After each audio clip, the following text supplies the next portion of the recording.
Dobrodošli v novem videu in danes imamo spet novo Bitcoin analizo. Danes bo mogoče malo bolj makro analiza za malo dalj časa naprej, že zaradi tega v bistvu, ker smo v bistvu pred novim zaključkom meseca, se pravi bomo dobili nove close na monthly timeframeu in pa v bistvu tudi na 2-month timeframeu bo se videlo, da je pol nekaj zanimivega. In ja, v bistvu, če bi kar začeli, najprej pa preden začnemo, bi se vam res zahvalil za 11 000 subscriberjev in v bistvu v zahvalo sva na najinemu IG-ju naredila nov giveaway, se pravi giveawayava skoraj novega iPada, vem, da bo enemu prav prišel. V glavnem, vse, kar morate narediti, je iti na najin Instagram, vse o denarju in basically lajkati tole pinjeno sliko, komentirati, followati, vse veste, kaj morate narediti in lahko dobite tega iPada. Zdaj pa, če gremo kar nazaj na Bitcoin analizo, se pravi, če začnemo tam, kjer smo v bistvu zadnjič končali, 5-day timeframe, Gaussian channel, smo v bistvu od nazadnje dobili še en closure, in sicer se je spet closal pod tole mediano. Se pravi, če najprej na hitrico razložim, Gaussian channel je v bistvu v preteklosti že 4-krat dosti dobro prediktal, mislim, tak major Bitcoin rally oziroma major reversal bi lahko temu rekli.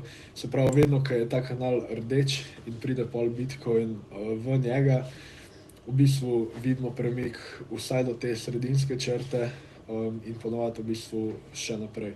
Se pravi, če si malo pogledamo, tukaj je Bitcoin sicer rejectal pri tej sredinski črti, pri mediani, tukaj isto, sicer je pol retestal lovse, ampak načeloma, ko pride v to rdečo, so pač lovsi že bili doseženi. Recimo tukaj je takoj prišel do sredinske in v bistvu tudi takoj nadaljeval čez, enako tukaj. Torej, to je pač prvo kot prvo še en pokazatelj, da smo lov najverjetneje že dosegli. Drugo pa v bistvu, kaj moramo zdaj tukaj gledati. V bistvu moramo gledati, kje se Bitcoin closa. Se pravi, a se closa nad to srednjo črto, nad mediano ali ne. In zdaj v bistvu 2 dni nazaj smo dobili še en close in Bitcoin je spet closal pod tole, pod mediano, a ne.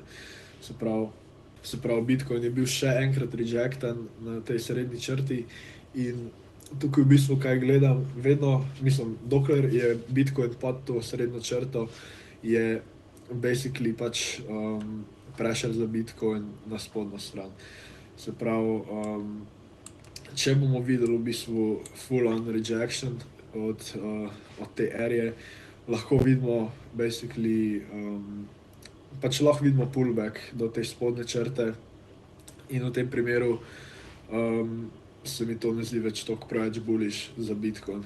Zdaj, če bomo videli v bistvu kakršenkoli closure, se pravi na tej črti, ali pa kakršenkoli closure pod tem higher lowom na vsaj daily timeframeu, znamo pa v bistvu dobiti večji pullback. Sicer, kakor veste, jaz mislim, da lowsi so že bili tukaj, ampak je pa čisto možno, da pridemo blizu lowsov pod 20 000, to je čisto v igri.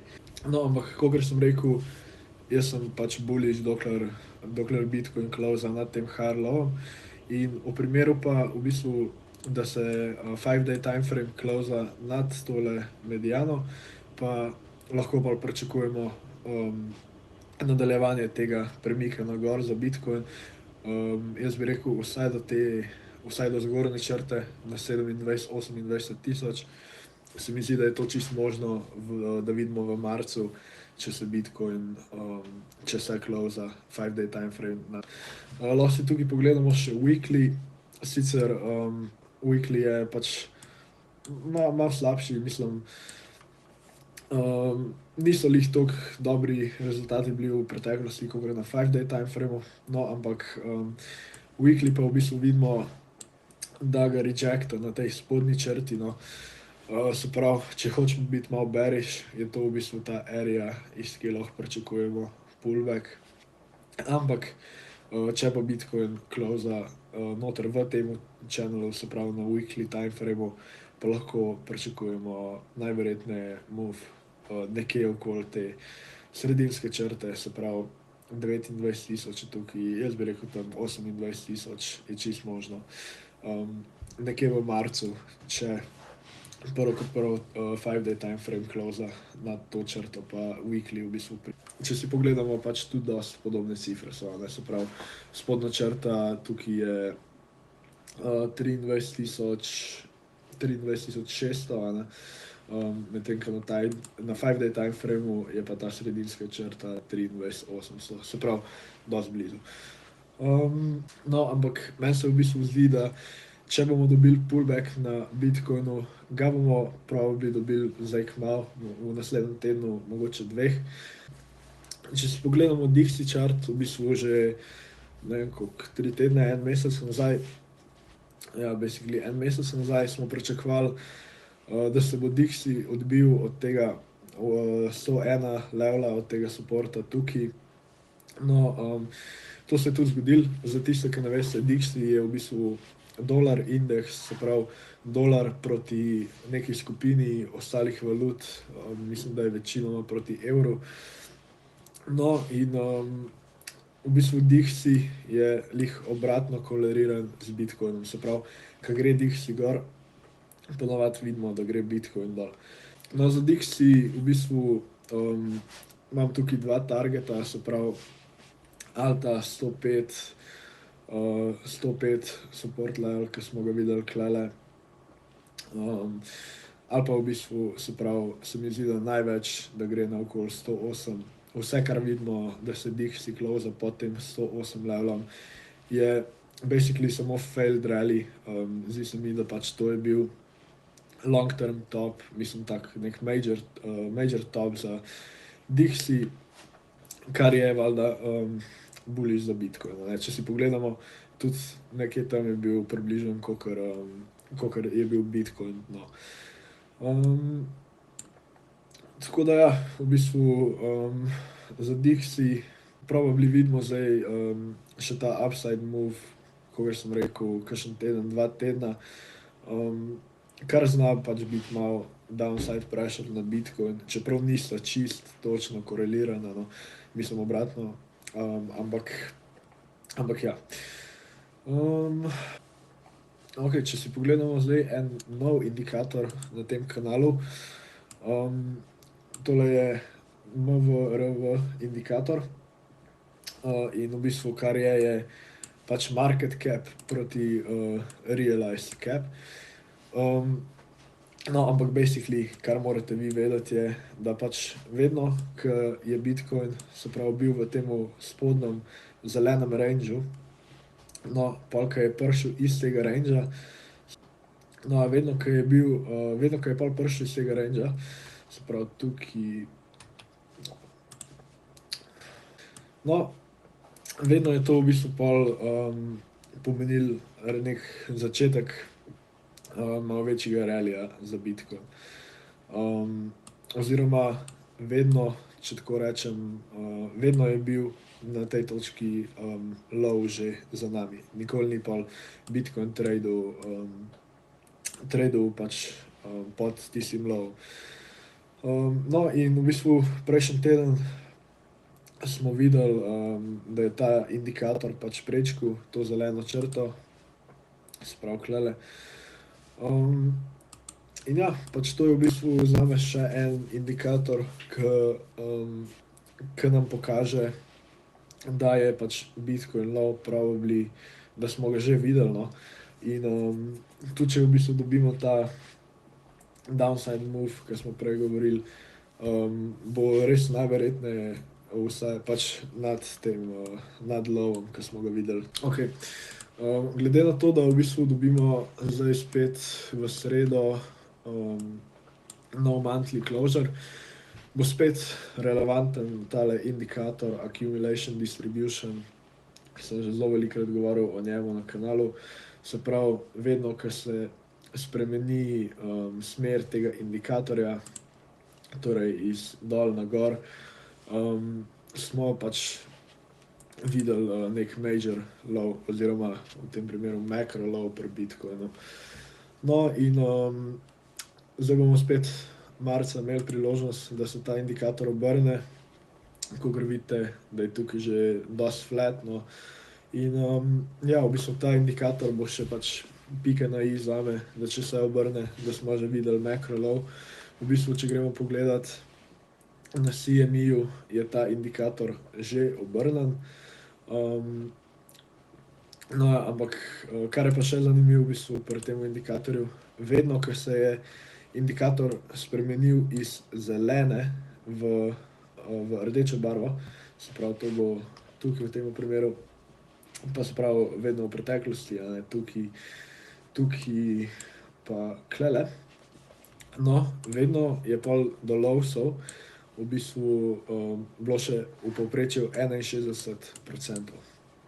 No, in če zmerimo zdaj, od kje se je ta indikator obrnil, pa do, no, in če v bistvu zmerimo zdaj, odkar se je ta indikator obrnil, pa do, se pravi, lowsov, je točno 61%. Dosti zanimivo. Oziroma, ja, tam okoli 61%, a ne. Tako da to v bistvu, mislim, bi dosti perfektno pač deloval ta indikator, a ne, če so bili to lowsi. Jaz mislim, da so bili, no. Ampak ja, v bistvu, dajmo si pogledati, če jutri dobimo tudi, ne jutri, v sredo dobimo tudi dvomesečni closure. No, in na dvomesečnem timeframeu se v bistvu tukaj builda hidden bullish divergence, se pravi, če pogledamo od tehle lowsov 2018 pa te lowse, ki jih imamo zdaj, imamo na RSI-ju pač lower lowse, medtem ko imamo na chartu pač higher highs, a ne. Mislim, higher lowse, pardon.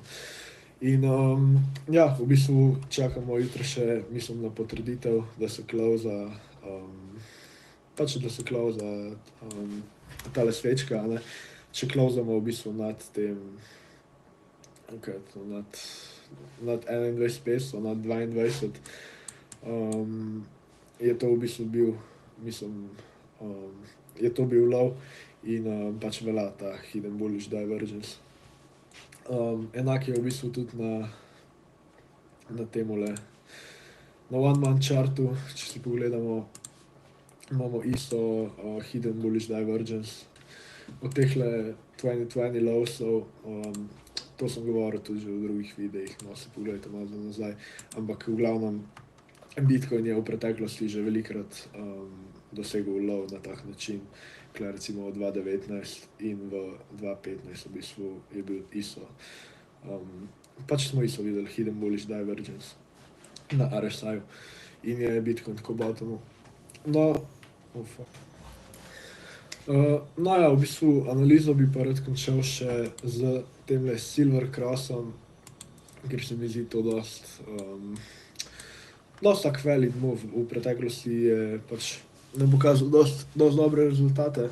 Se pravi, silver cross, kaj je to, se pravi 21 moving average prečka oziroma EMA, se pravi exponential moving average, prečka 55 EMA, se pravi 21 v tem primeru rumen, pa 55 moder. No, in to se je v bistvu zgodilo že, se pravi na 3-day timeframeu, že 8-krat v zgodovini Bitcoina. Od tega je bilo 5 večjih premikov, ki so šli kasneje na all time highse in pa v bistvu 3 failuri. Se pravi, tukaj v bistvu zdaj, če pogledamo, a je več možnosti, da bo ta move failure ali ne, si lahko pač pogledamo average oziroma povprečne, koliko dni je trajal failure, zato ker je veliko manj časa je trajal kakor te večji premiki. In se pravi, failure je trajal v povprečju je trajal, se pravi, 16 dni, medtem ko zdaj smo tukaj že že pač na 15 dnevih, danes bo pač 16. dan, odkar se je zgodil ta cross. Tako da se mi zdi, da v bistvu dalj časa, ker bo ta move active, pač manj šanse, da je to failure. In v bistvu, če pogledamo tudi, ta premik je bil že do topa okoli 16%, medtem ko pri failurjih največji move je bil, mislim, da 13%, eden je bil pač 0%, en je bil pa, ja, en je bil pa, mislim, da -7%. Tako da se mi zdi, več šans, no, da bo to malo večji premik, kakor pa failure. Tudi če pač tudi v bistvu, skupaj z drugimi indikatorji, ki smo jih gledali, se mi zdi več možnosti, da to ni failure. Kaj pa bi v bistvu naredili ta move failure, se pravi, če se closamo pod tem crossom oziroma pod tem lower highem, no, se pravi, pod 21.800, recimo v bistvu 22. Če closamo pod tem, sem pa v bistvu že prej rekel, da tudi jaz imam več bullish, na Bitcoinu, no, in da lahko pričakujemo najverjetneje premik pod 20.000. No, ampak če si ga pogledamo, je povprečen premik za tistih 5 primerov, ke je bil, ke je pač ta premik šel na nove all-time highse. Zdaj ne do all-time highsov, ampak v bistvu do naslednjih highsov, a ne. Da ne boste narobe razumeli. Se pravi, je bil 56%, no, in v bistvu, če to zmerimo zdaj od tukaj, 56% nas prinese, tam no okoli 30.000, no, v bistvu prinese nas do tega 200 SMA-ja, a ne, kar je isto dosti zanimivo, ker to je po navadi, pač po navadi je to točka, mislim, po navadi je to neka target area, no, tako da, ja. V bistvu, če malo summarizamo, Bitcoin, če close na 5-day timeframeu nad temle, nad to mediano, lahko probably pričakujemo move vse tam do 27-28 tisoč. In probably pol, kasneje, če se ta move nadaljuje, še naprej, proti 30.000, a ne. Zdaj, average čas tega premika je okoli 60 dni. Tako da ja, v roku 2 mesecev, mislim, če gre vse po sreči, se mi zdi, da lahko to vidimo, no. In ja, to bo v bistvu to, no, za to Bitcoin analizo. Upam, da vam je bila všeč. Hvala, ker ste gledali, no. Če bi radi začeli tradati, je spodaj Bybit link, lahko dobite $30,000 sign-up bonusa, tako da poglejte, no. Drugače pa ja, se ga v naslednjem videu.